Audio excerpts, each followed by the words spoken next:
Hey there. I want to talk about what it's like in the days, months, and even sometimes years following, our release from the narcissistic relationship. So, when we're in the middle of narcissistic abuse, we basically lose our sense of self. We're very confused and discombobulated, and the narcissist has stripped our independence and inner sense of self for so long that we basically have defined who we are by this controller, this abuser. And when we leave, it can be difficult to remember who we truly are and who we were before the abuse began. So it's very important to find quiet moments and be able to self-reflect and meditate on where we've been, what we've gone through, and what we have had the courage to leave, and also where we are in the present.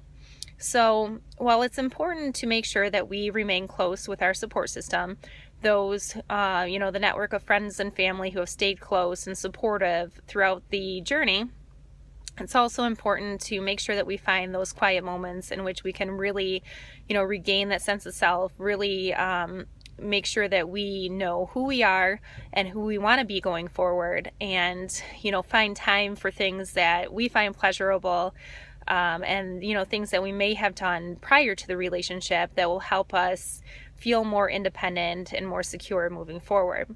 So it's important to not shut out your support system. Definitely keep them close, but also, make sure you take some, the advice that they may give with a grain of salt. Definitely do not rush into another relationship.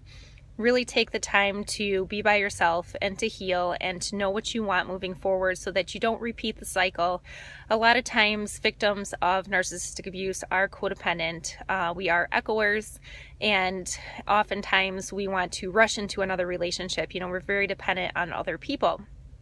And so we may feel like we're ready to do that even when we're not. And then, we're also listening to what others may say that we want, and if they're pushing us into another relationship, then it's all that much easier to move forward into one and find ourselves trapped in the same position that we were in. So before you do that, keep your friends and family close, but also make sure that you define yourself again, and what you want to do moving forward. And make sure you find the time to do those things that are enjoyable, to set goals and aspirations for yourself, and, to effectively heal. Thanks for listening.